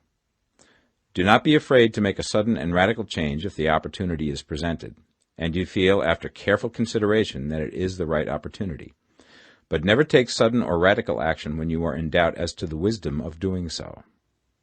There is never any hurry on the creative plane, and there is no lack of opportunity. When you get out of the competitive mind, you will understand that you never need to act hastily. No one else is going to beat you to the thing you want to do. There is enough for all. If one space is taken, another and a better one will be opened for you a little further on. There is plenty of time. When you are in doubt, wait. Fall back on the contemplation of your vision, and increase your faith and purpose. And by all means, in times of doubt and indecision, cultivate gratitude. A day or two spent in contemplating the vision of what you want, and in earnest thanksgiving that you are getting it, will bring your mind into such close relationship with the Supreme that you will make no mistake when you do act. There is a mind which knows all there is to know, and you can come into close unity with this mind by faith and the purpose to advance in life, if you have deep gratitude. Mistakes come from acting hastily, or from acting in fear or doubt, or in forgetfulness of the right motive, which is more life to all and less to none. As you go on in the certain way, opportunities will come to you in increasing number, and you will need to be very steady in your faith and purpose, and to keep in close touch with the all-mind by reverent gratitude. Do all that you can do in a perfect manner every day, but do it without haste, worry, or fear. Go as fast as you can, but never hurry. Remember that in the moment you begin to hurry, you cease to be a creator and become a competitor. You drop back upon the old plane again. Whenever you find yourself hurrying, call a halt. Fix your attention on the mental image of the thing you want, and begin to give thanks that you are getting it. The exercise of gratitude will never fail to strengthen your faith and renew your purpose. Chapter 14. The Impression of Increase. Whether you change your vocation or not, your actions for the present must be those pertaining to the business in which you are now engaged. You can get into the business you want by making constructive use of the business you are already established in, by doing your daily work in a certain way. And insofar as your business consists in dealing with other men, whether personally or by letter, the key thought of all your efforts must be to convey to their minds the impression of increase. Increase is what all men and women are seeking. It is the urge of the formless intelligence within them, seeking fuller expression. The desire for increase is inherent in all nature. It is the fundamental impulse of the universe. All human activities are based on the desire for increase. People are seeking more food, more clothes, better shelter, more luxury, more beauty, more knowledge, more pleasure. Increase in something, more life. Every living thing is under this necessity for continuous advancement. Where increase of life ceases, dissolution and death set in at once. Man instinctively knows this, and hence he is forever seeking more. This law of perpetual increase is set forth by Jesus in the parable of the talents. Only those who gain more retain any. From him who hath not shall be taken away even that which he hath. The normal desire for increased wealth is not an evil or a reprehensible thing. It is simply the desire for more abundant life. It is aspiration. And because it is the deepest instinct of their natures, all men and women are attracted to him who can give them more of the means of life. In following the certain way, you are getting continuous increase for yourself, and you are giving it to all with whom you deal. You are a creative center from which increase is given off to all. Be sure of this, and convey assurance of the fact to every man, woman, and child with whom you come in contact.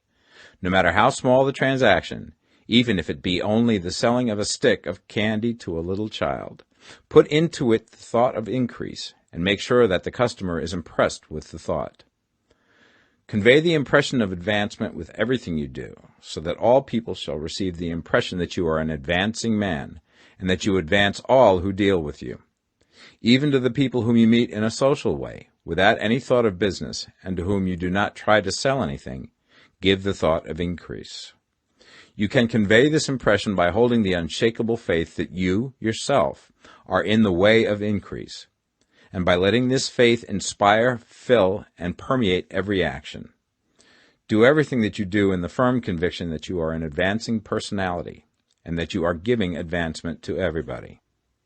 Feel that you are getting rich, and that in doing so you are making others rich, and conferring benefits to all.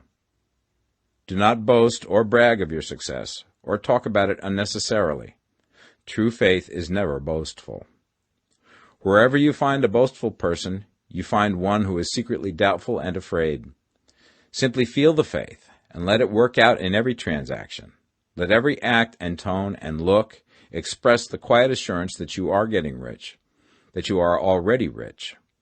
Words will not be necessary to communicate this feeling to others. They will feel the sense of increase when in your presence, and will be attracted to you again. You must so impress others that they will feel that in associating with you they will get increase for themselves. See that you give them a use value greater than the cash value you are taking from them.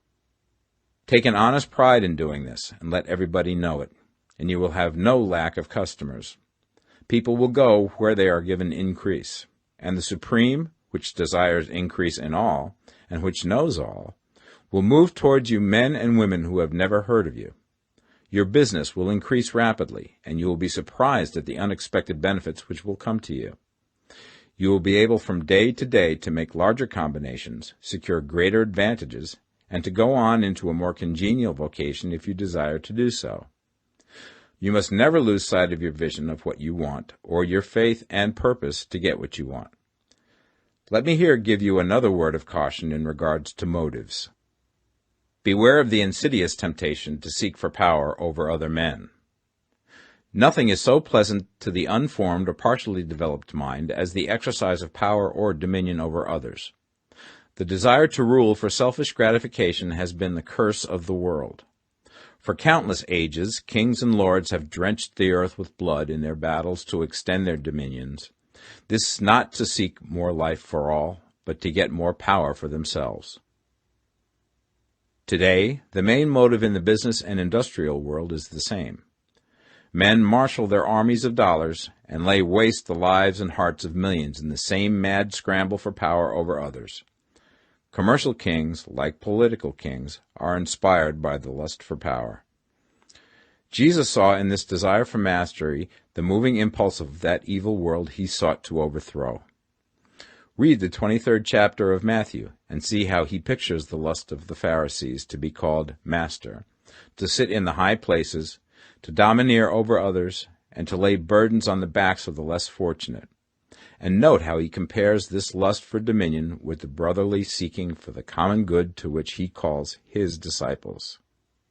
Look out for the temptation to seek for authority, to become a master, to be considered as one who is above the common herd, to impress others by lavish display, and so on.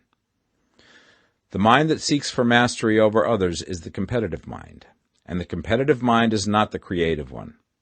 In order to master your environment and your destiny, it is not at all necessary that you should rule over your fellow men, and indeed, when you fall into the world's struggle for the high places, you begin to be conquered by fate and environment, and your getting rich becomes a matter of chance and speculation. Beware the competitive mind. No better statement of the principle of creative action can be formulated than the favorite declaration of the late Golden Rule Jones of Toledo. What I want for myself, I want for everybody. Chapter 15. The Advancing Man. What I have said in the last chapter applies as well to the professional man and the wage earner as to the man who is engaged in mercantile business. No matter whether you are a physician, a teacher, or a clergyman, if you can give increase of life to others and make them sensible of the fact, they will be attracted to you and you will get rich.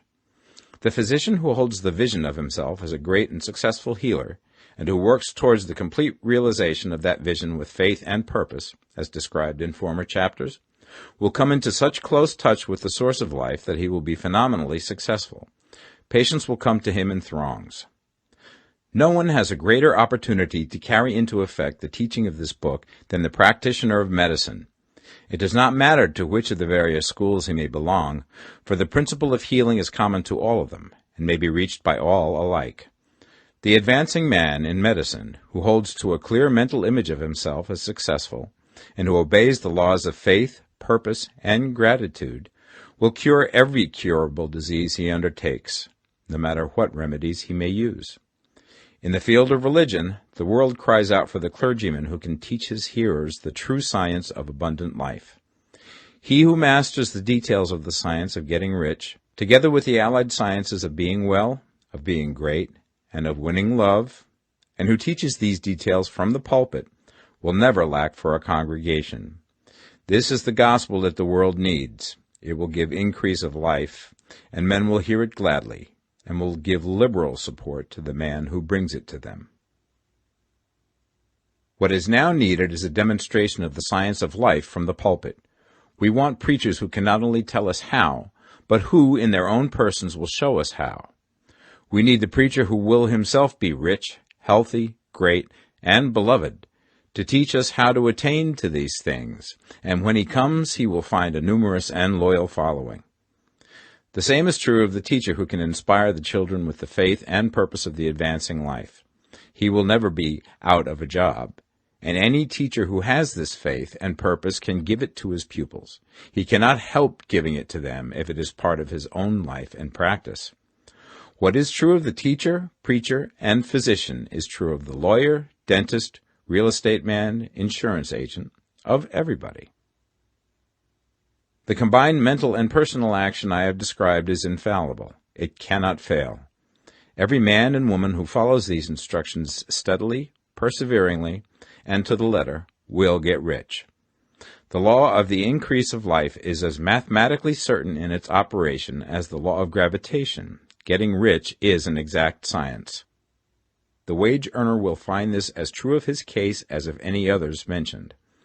Do not feel that you have no chance to get rich because you are working where there is no visible opportunity for advancement, where wages are small and the cost of living high.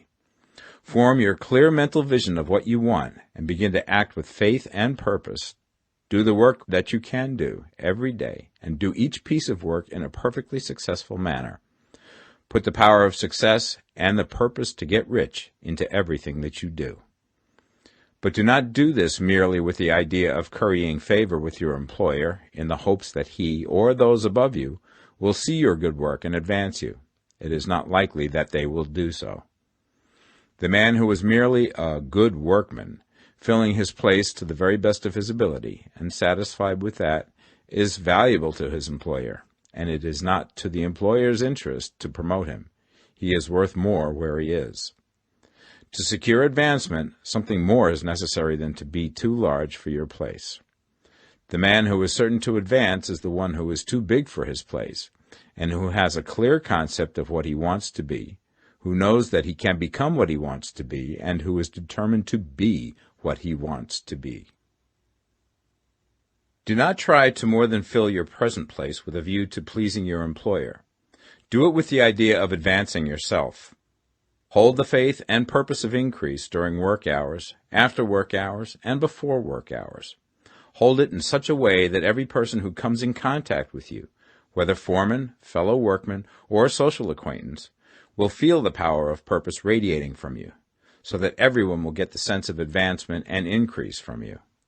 Men will be attracted to you, and if there is no possibility for advancement in your present job, you will very soon see an opportunity to take another job. There is a power which never fails to present opportunity to the advancing man who is moving in obedience to law. God cannot help helping you if you act in a certain way. He must do so in order to help himself. There is nothing in your circumstances or in the industrial situation that can keep you down. If you cannot get rich working for the Steel Trust, you can get rich on a 10-acre farm. And if you begin to move in the certain way, you will certainly escape from the clutches of the Steel Trust and get on to the farm or wherever else you wish to be. If a few thousands of its employees would enter upon the certain way, the Steel Trust would soon be in a bad plight. It would have to give its working men more opportunity or go out of business. Nobody has to work for a trust. The trusts can keep men in so-called hopeless conditions only so long as there are men who are too ignorant to know of the science of getting rich, or too intellectually slothful to practice it. Begin this way of thinking and acting, and your faith and purpose will make you quick to see any opportunity to better your condition. Such opportunities will speedily come, for the Supreme, working in all and working for you, will bring them before you. Do not wait for an opportunity to be all that you want to be.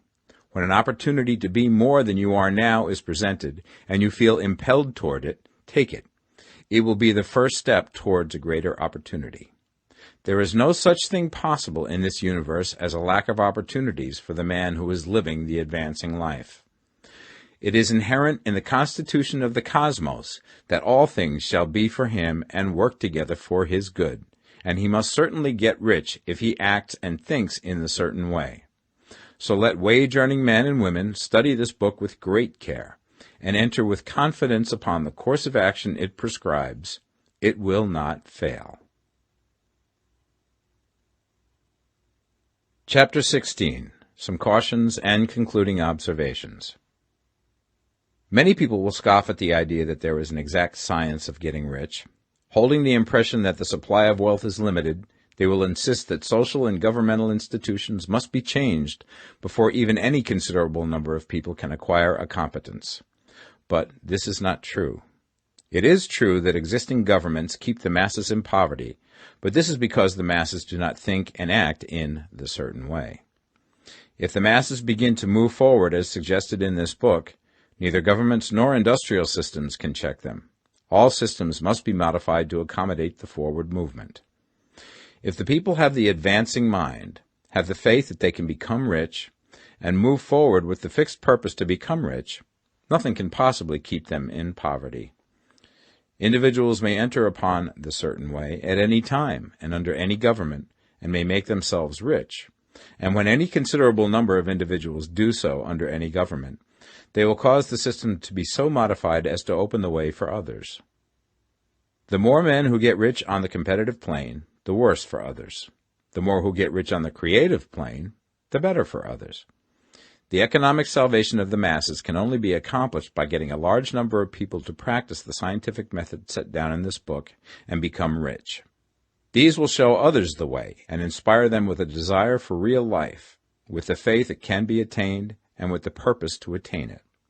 For the present, however, it is enough to know that neither the government under which you live nor the capitalistic or competitive system of industry can keep you from getting rich. When you enter upon the creative plane of thought, you will rise above all these things and become a citizen of another kingdom. But remember that your thought must be held upon the creative plane. You are never for an instant to be betrayed into regarding the supply as limited, or into acting on the moral level of competition. Whenever you do fall into old ways of thought, correct yourself instantly, for when you are in the competitive mind, you have lost the cooperation of the mind of the whole. Do not spend any time in planning as to how you will meet possible emergencies in the future, except as the necessary policies may affect your actions today. You are concerned with doing today's work in a perfectly successful manner, and not with emergencies which may arise tomorrow. You can attend to them as they come. Do not concern yourself with questions as to how you shall surmount obstacles which may loom upon your business horizon, unless you can see plainly that your course must be altered today in order to avoid them. No matter how tremendous an obstruction may appear at a distance, you will find that if you go on in the certain way, it will disappear as you approach it, or that a way over, through, or around it will appear. No possible combination of circumstances can defeat a man or woman who is proceeding to get rich along strictly scientific lines. No man or woman who obeys the law can fail to get rich, any more than one can multiply 2 by 2 and fail to get 4. Give no anxious thought to possible disasters, obstacles, panics, or unfavorable combinations of circumstances. It is time enough to meet such things when they present themselves before you in the immediate present, and you will find that every difficulty carries with it the wherewithal for its overcoming. Guard your speech. Never speak of yourself, your affairs, or of anything else in a discouraged or discouraging way. Never admit the possibility of failure, or speak in a way that infers failure as a possibility. Never speak of times as being hard, or of business conditions as being doubtful.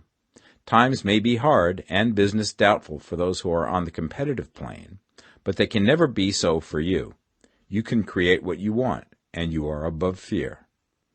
When others are having hard times and poor business, you will find your greatest opportunities. Train yourself to think of and to look upon the world as a something which is becoming, which is growing, and to regard seeming evil as being only that which is undeveloped. Always speak in terms of advancement. To do otherwise is to deny your faith, and to deny your faith is to lose it. Never allow yourself to feel disappointed. You may expect to have a certain thing at a certain time, and not get it at that time, and this will appear to you like failure. But if you hold to your faith, you will find that the failure is only apparent.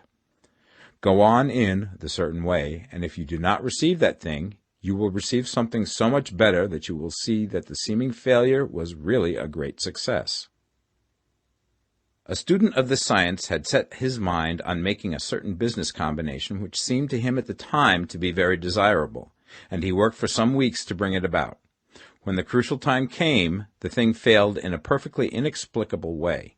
It was as if some unseen influence had been working secretly against him. He was not disappointed. On the contrary, he thanked God that his desire had been overruled, and went steadily on with a grateful mind.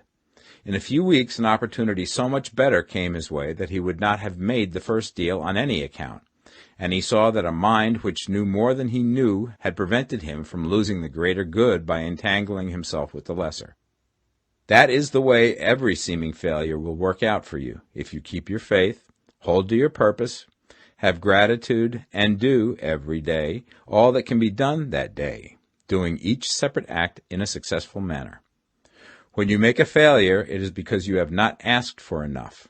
Keep on, and a larger thing than you were seeking will certainly come to you. Remember this. You will not fail because you lack the necessary talent to do what you wish to do. If you go on as I have directed, you will develop all the talent that is necessary to the doing of your work. It is not within the scope of this book to deal with the science of cultivating talent, but it is as certain and simple as the process of getting rich. However, do not hesitate or waver for fear that when you come to any certain place you will fail for lack of ability. Keep right on, and when you come to that place, the ability will be furnished to you. The same source of ability which enabled the untaught Lincoln to do the greatest work in government ever accomplished by a single man is open to you. You may draw upon all the mind there is for wisdom to use in meeting the responsibilities which are laid upon you. Go on in full faith. Study this book. Make it your constant companion until you have mastered all the ideas contained in it. While you are getting firmly established in this faith, you will do well to give up most recreations and pleasure, and to stay away from places where ideas conflicting with these are advanced in lectures or sermons. Do not read pessimistic or conflicting literature, or get into arguments upon the matter. Do very little reading, outside of the writers mentioned in the preface. Spend most of your leisure time in contemplating your vision, and in cultivating gratitude, and in reading this book. It contains all you need to know of the science of getting rich, and you will find all the essentials summed up in the following chapter. Chapter 17. Summary of the Science of Getting Rich. There is a thinking stuff from which all things are made, and which, in its original state, permeates, penetrates, and fills the interspaces of the universe.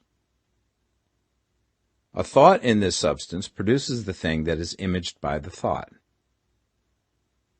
Man can form things in his thought, and by impressing his thought upon formless substance can cause the thing he thinks about to be created. In order to do this, man must pass from the competitive to the creative mind, otherwise he cannot be in harmony with the formless intelligence, which is always creative and never competitive in spirit. Man may come into full harmony with the formless substance by entertaining a lively and sincere gratitude for the blessings it bestows upon him. Gratitude unifies the mind of man with the intelligence of substance, so that man's thoughts are received by the formless. Man can remain upon the creative plane only by uniting himself with the formless intelligence through a deep and continuing feeling of gratitude. Man must form a clear and definite mental image of the things he wishes to have, to do, or to become, and he must hold this mental image in his thoughts, while being deeply grateful to the Supreme that all his desires are granted to him. The man who wishes to get rich must spend his leisure hours in contemplating his vision, and in earnest thanksgiving that the reality is being given to him. Too much stress cannot be laid on the importance of frequent contemplation of the mental image, coupled with unwavering faith and devout gratitude. This is the process by which the impression is given to the formless, and the creative forces set in motion. The creative energy works through the established channels of natural growth, and of the industry and social order. All that is included in his mental image will surely be brought to the man who follows the instructions given above, and whose faith does not waver. What he wants will come to him through the ways of established trade and commerce. In order to receive his own when it shall come to him, man must be active, and this activity can only consist in more than filling his present place. He must keep in mind the purpose to get rich through the realization of his mental image. And he must do, every day, all that can be done that day, taking care to do each act in a successful manner. He must give to every man a use value in excess of the cash value he receives, so that each transaction makes for more life, and he must so hold the advancing thought that the impression of increase will be communicated to all with whom he comes in contact.